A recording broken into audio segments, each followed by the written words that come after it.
Саламатсыңар урматтуу 10 класстын окуучулары. Кыргыз тили сабагын баштайбыз. Сабакка керектүү болгон окуу куралдарыңарды даярдагыла. Бүгүнкү биздин силер менен өтө турган темабыз кесибин сүйгөн атактуу инсандар. Бүгүн балдар кесибин сүйгөн Кыргызстандагы эң белгилүү адамдар тууралуу силер менен маек курабыз. Ошондой эле сүйлөм толуктоо тапшырмасын кантип аткаруу керектиги жөнүндө маалымат алабыз. Жоопкерчиликтүү, активдүү болобуз. Тапшырмаларды сөзсүз аткарабыз. Балдар, сүрөттөгү инсандарды мурда көрдүңөр беле, же уктуңар беле? Интернеттен, мүмкүн телевизордон, мүмкүн кайсыдыр бир жерден ойлоп көргүлөчү, бул инсандарды силер кайсы жерде көрдүңөр эле? Же таптакыр көрбөдүңөрбү? Эгерде кимдир көргөн болсо, билген болсо, азаматсыңар. Демек, бүгүн биз ушул 3 инсандын өмүр таржымалы, алардын жетишкендиктери, өзүнүн кесипкөйлүгү, ошо кесибинин устаттары кандай жолдорду басып өткөндүгү жөнүндө маалымат алабыз. Бул балдар силер сүрөттө көрүп турган ушул жаш жигит Эсенниязов болгону 28 жашта. Азыркы учурда Америка Кошмо Штаттарынын Чикаго шаарындагы Cybertech деген IT компанияны жетектеп турат балдар. Өзүнүн айтуусу боюнча бул Эсенниязов Баткенде учурунда кадимки эле биздин ушул жашоо турмушта жашагандай эле кой кайтарып, талаада дыйканчылык кылып, жөнөкөй жупун эле үй бүлөдө чоңойгон. Өзүнүн аракетин, өзүнүн кызыгуусу менен ушул Америкага барып, ал жактан билим алып, алгач колледжден окуп, кийинчерээк университеттен окуп, IT тармагында иштеп эле калбастан, азыркы учурда өзүнөн кийин программисттерди өзү сыяктуу кыргыз балдарын окутуп жаткандыгын айтат. Бул жерде ошол Cybertech компаниясы тууралуу жана өзүнүн ишмердүүлүгү жөнүндө айткан. Вашингтондо ачылган экен алгач бул компания. Кийинчерээк Чикагодо суроо талап көп болгондугу үчүн Чикагого бул мекеменин филиалын ачышат дагы. Ошол жерди бул Эсенниязов жетектеп турат. Эсенниязов балдар бул ийгиликке кокусунан эле жетип калган жок дейт да.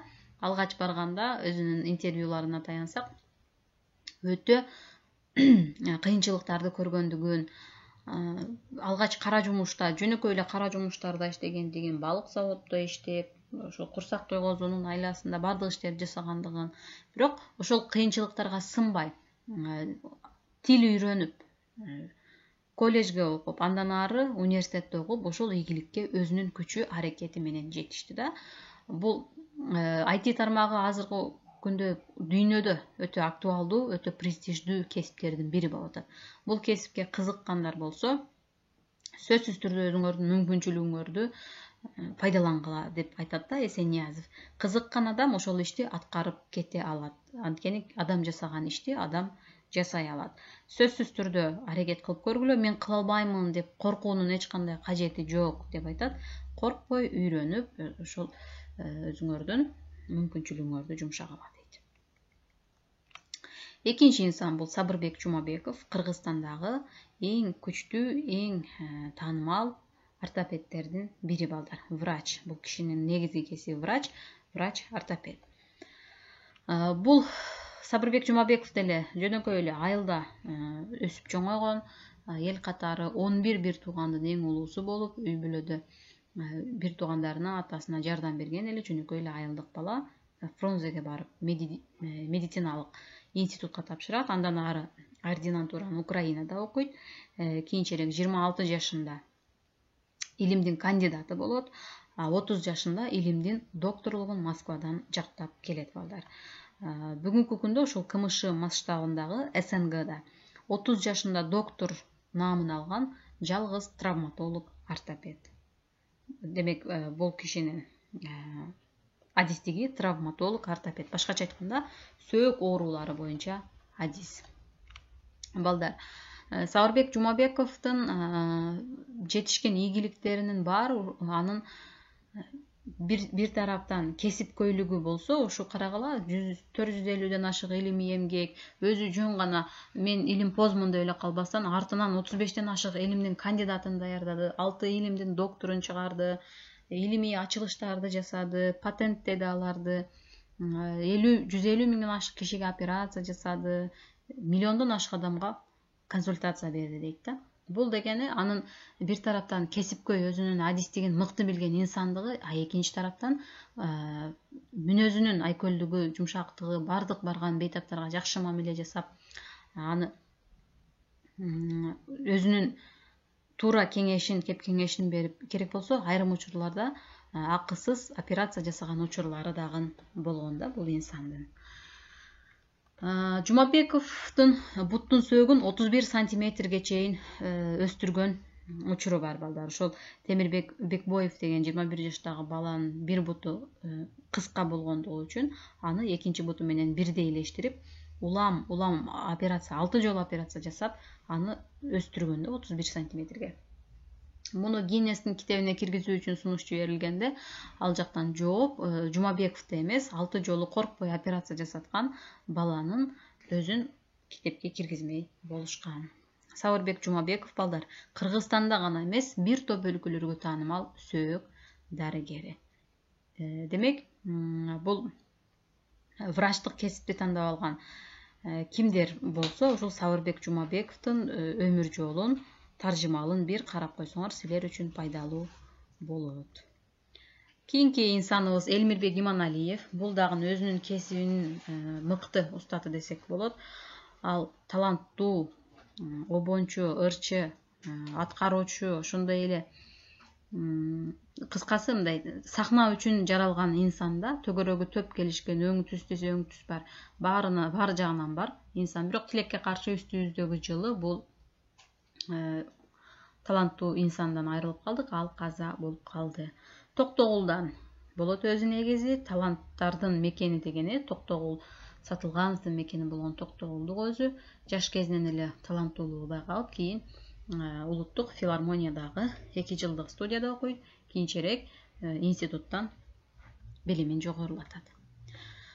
Элмирбек Иманалиев айтыштын мыкты чебери балдар. Ошол эл аралык айтыштарда эң байгелүү орундарды ээлеген, кыргыз-казак айтышында дагы алдыңкы орундарды ээлеген айтыштын да мыкты чебери катары таанымал. 2016 жылы Кыргыз Республикасынын эл артисти наамын алган. Ырчы, обончу катары Булбулум, Аруу затым, Жалгыздыктан тажап бүттүм жана башка бир канча ырлары бар. Булардын ичинен азыркы учурда силерге жакшы тааныш болгон эстрада ырчысы Омар Булбулум деген ырын ырдап жүрөт. Анын сөзүн дагы, обонун дагы ушул Элмирбек Иманалиев өзү жазган. Бул балдар кеттик темабыз боюнча эле эми сүйлөм толуктоо тапшырмасын кантип аткарарыбыз жөнүндө кыскача маалымат алгыла. Жогорудагы маалыматтарды окуп чыккыла дагы бир сыйра өзүңөр, кийин төмөнкү сүйлөм толуктоо тапшырмасын аткарып көргүлө. Карайбыз. Сабырбек Жумабековдун колунан адамдар чыккан. Сүйлөм толуктоо тапшырмасында балдар силер бул бир сүйлөмдө 1ден баштап 6-7ге чейин боштук берилет. Ошол боштуктарга варианттарда берилген эң жакын деген сүйлөмдүн маанисине, грамматикалык жактан түзүлүшүнө дал келе турган вариантты тандашыбыз керек. Сабырбек Жумабековдун колунан оорулуу адамдар дарыланбай чыккан. Демек, Жумабеков тууралуу биз маалымат алдык. Сүйлөм толуктоо тапшырмасын аткарууда ошол сүйлөмдө айтылып жаткан ой, адам, буюм, нерсе жөнүндө дагы биздин маалыматыбыз болуш керек экен. Бул дегени биздин кругозорубузду да текшерет. Эгер Жумабековдун ким экендигин биз билбесек, анда бардык варианттар дал келе бермек да. Биз анын ким экендигин билгендигибиз үчүн бул жердеги туура вариантты бат эле таап алабыз. Сабырбек Жумабеков таланттуу ырчы, таланттуу адамдар ырчы болуп чыккан. Демек, бул туура эмес, анткени ал ырчы эмес. Информатик адамдар программист болуп чыккан. Бул да туура эмес. Оорулуу адамдар дарыланбай чыккан. Бул да туура эмес, анткени дарыланбай эмес, дарыланып чыкты дедиге. Демек, Г варианты эң туура болот. Кийинки тапшырма. Бир гана жаз мезгилинде этти сактоодо кыйналбайбыз. Үйдө муздаткыч жок. Сүйлөмдүн маанисине карай турган болсок балдар, демек, биздин үйүбүздө муздаткыч жок. Ошондуктан биз кайсы мезгилде этти сактоодо кыйналбайбыз? Бизге кайсы мезгилде, жылдын 4 мезгилинде муздаткычтын кереги болбойт? Анткени этти сакташыбыз керек. Бул албетте кыш, балдар. Себеби кышта суук болот дагы, ошол муздаткычка буюмдарды салуунун зарылчылыгы жок. Демек туура варианты кыш болуп саналат. Ilk тапшырма: режиссер премьерадан кийин бардык ролдор аткарылышы керек деп талап койду. Сүйлөмдүн маанисине карай турган болсок, режиссер бул спектакльди койгон адам, ал эми премьера ошол спектакльди биринчи жолу элге тартууланышы. Премьера бүткөндөн кийин талап коюп атат эми ошол режиссер. Бүткөндөн кийин көрөрмандар өз ордуна отурсун деп. Бул жерде туура эмес вариант, анткени премьерага чейин көрөрмандар өз ордуна отурсун деп талап коет. Афишалар илинсин. Бул да туура эмес, анткени премьерадан мурда афишалар илинет. Ролдор аткарылышы керек деп талап койду. Ролдор кайсы учурда аткарылат? Премьера учурунда, спектакль учурунда аткарылат. Туура варианты каталар оңдолсун деп. Себеби спектакль бүткөндөн кийин гана кайсы жерде ким эмне ката кетиргенин карап, ошону оңдосун деп талап койду. Кийинки тапшырма: канчалык деген сөз экен. Демек бул өлчөмдү билдирип турат. Канчалык ошончолук же салыштырма сүйлөм, анан өлчөм багыныңкы сүйлөмдөрдү уюштурат. Эми бул жерди карап көрөбүз. Бут кийим канчалык оор болсо, ошончолук кымбат болот. Демек бут кийимдин кымбаттыгы, бут кийимдин оорлугу анын кымбаттыгы, арзандыгы баасына таасирин тийгизеби? Тийгизбейт. Бут кийимдин оорлугу же жеңилдиги, анын кымбаттыгы, бышыктыгына эч кандай таасирин тийгизбейт.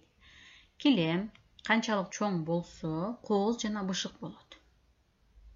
Килемдин чоң жана кооз болгондугу анын бышыктыгына кепилдик бере албайт. Себеби кичине болсо, килемдер кичине деле болушу мүмкүн, чоң деле болушу мүмкүн. Китеп канчалык көлөмдүү болсо, ошончолук эски, кызыктуу болот. Демек бул вариант дагы туура эмес, анткени китептин көлөмдүүлүгү анын эски жана кызыктуулугуна эч кандай таасирин тийгизбейт. Демек туура варианты үй канчалык жаңы болсо, жаңы таза болсо, жашаганга ошончолук ыңгайлуу болот. Албетте жаңы таза үйдө жашоо бир топ ыңгайлуу. Демек сүйлөм толуктоо тапшырмаларын балдар мына ушундай тартип менен иштейсиңер. Силерге тапшырма катары мен бул тесттерди даярдадым. Ошол тесттерди иштейсиңер. Бул жерде 3, 4, 5, 6, 7, 8, 6 суроо. Жалпы 6 суроо балдар. 6 суроо. Силер адашпастык үчүн ошол 7, 8, 9 деп эсептеп кетерлер могу жерин. Ошол тапшырмаларды аткарып, сүйлөм толуктоо тесттерин иштеп, өз мугалимиңерге жибергиле.